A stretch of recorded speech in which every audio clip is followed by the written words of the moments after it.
After Konoa's Jurassic theme park ended in a disaster and the dinosaurs took over the island, only to be disturbed by an artificial designed predator, things have calmed down again. It was time for the beginning of a new chapter. People were now debating on what would happen to the island.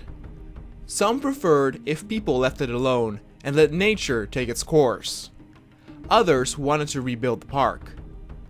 The word was out that new dinosaur species had been sighted, and rumors were spreading around that even new hybrid breakthroughs could be on the horizon. But the third option was chosen in the hopes to appease both parties.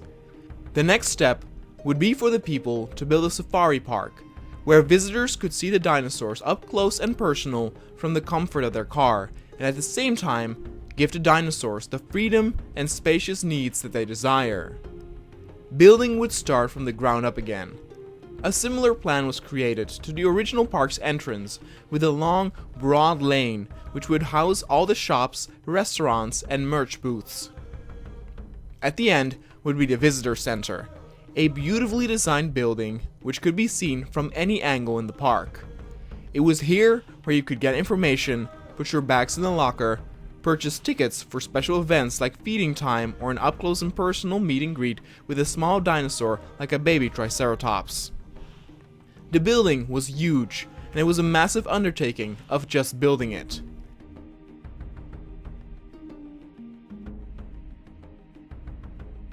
But when it was finally done, it made quite the impression on the investors and everyone who first laid eyes upon it. Next up, the shops and restaurants could be built. The layout towards the safari route's entrance had also been set in foundation. Once the first row of guest facilities were done, it reminded some of the happier times when Konoa's park first opened. The times before all the screaming and running, as Ian Malcolm would describe it. As time went by, the main boulevard looked magnificent once more.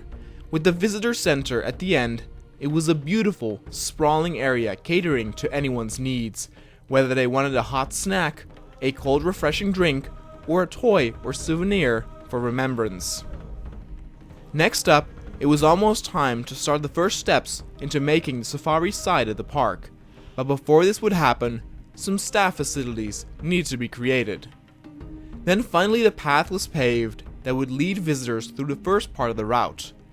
To ensure easy access, for now, the terrain was bulldozed and leveled, as flora would soon be inserted as well. The first terrain was done and ready for use, once the trees, grass, and of course some water were artificially added, and experts believed it was of a good size and environmental variety to please different types of dinosaurs. The route would take visitors alongside the drinking spot, giving good opportunity to make photos and seeing the animals up close. The rangers scouted out ahead as the scientists were preparing to fly in the dinosaurs for the first reservoir. The route would first start small and enclosed amongst trees, before ending up at the drinking spot, and indeed, as predicted, giving the perfect opportunity to take some snapshots.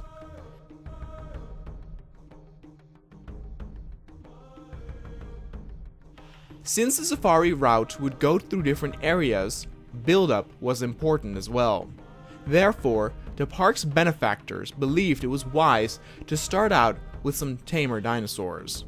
The guests would first be introduced with gentle herbivores in the form of the Edmontosaurus and Parasaurolophus.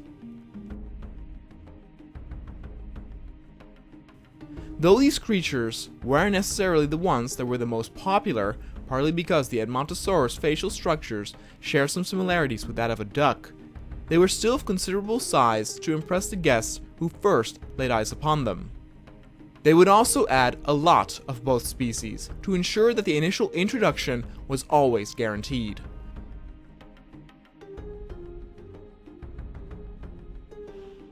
The first of the dinosaurs that had been flown over seemed to like their new area, with some even exploring part of the road. Visitors would surely love it if some of these creatures would come all the way to the side of their vehicle. The gentle nature of these creatures made this possible, as there was still debate on what to do with the bigger carnivores.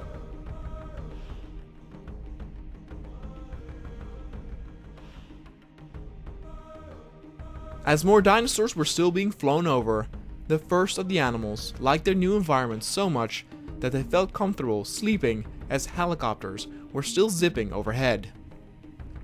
This gave the people hope in that other dinosaur species would easily adapt as well.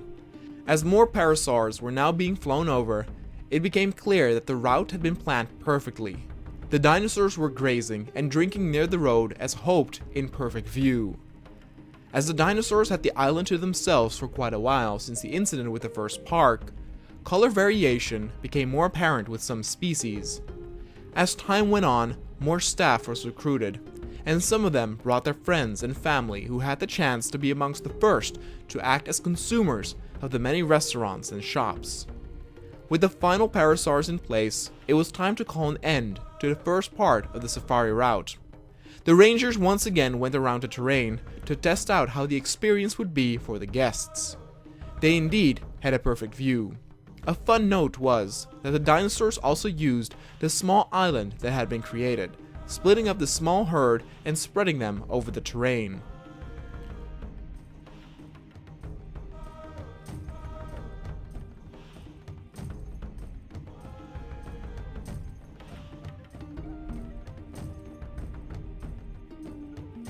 So with that done, it was time for the next area. To keep certain species or predators from crossing over into other territory, fences were used to separate them, much like safari parks back home. The second part would be implemented as a U-turn, therefore creating a natural breaking point in the middle of that turn where the visitors could see another drinking spot.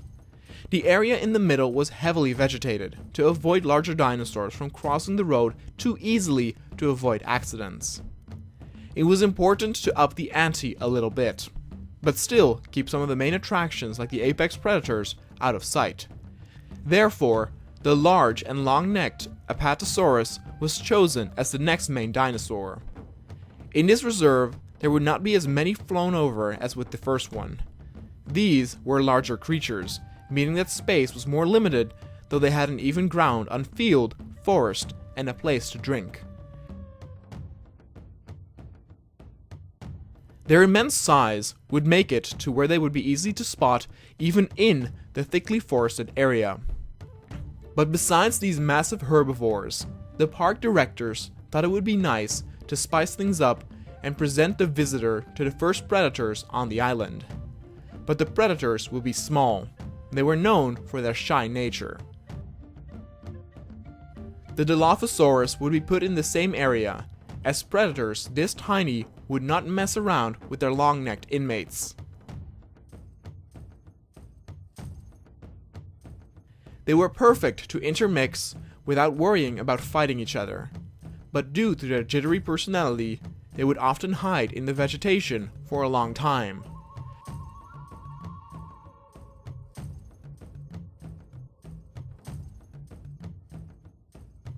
Adding around 4 or 5 of the little meat eaters would increase the chances of the visitors getting but a glimpse of them.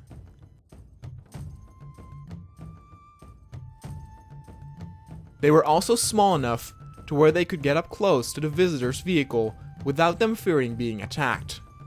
Though of course, the visitors needed to abide by the rules.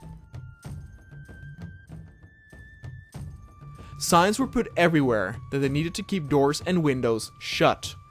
With this done, the rangers went in for another ride to check how the safari trail was doing.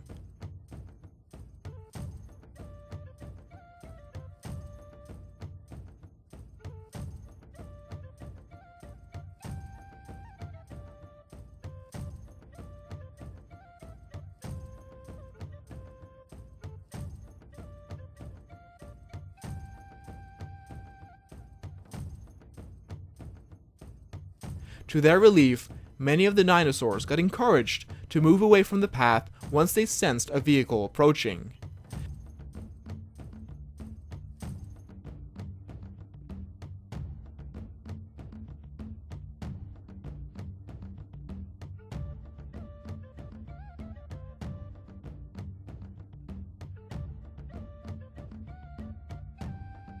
They did not showcase any aggressive behavior, and also in the next area, the rangers had a great view on the dinosaurs from their vehicle.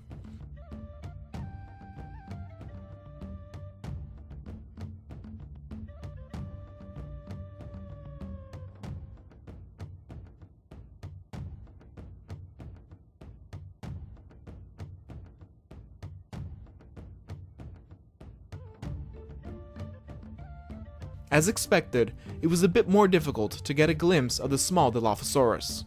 A few were spotted, and some even gave the rangers a good scare as they snuck up to the vehicle and made themselves known with a loud screech. This would surely cause for some thrills here and there for some of the visitors. All in all, the park started to look like something fun, and word got around fast. More was to come to this Jurassic Safari Park.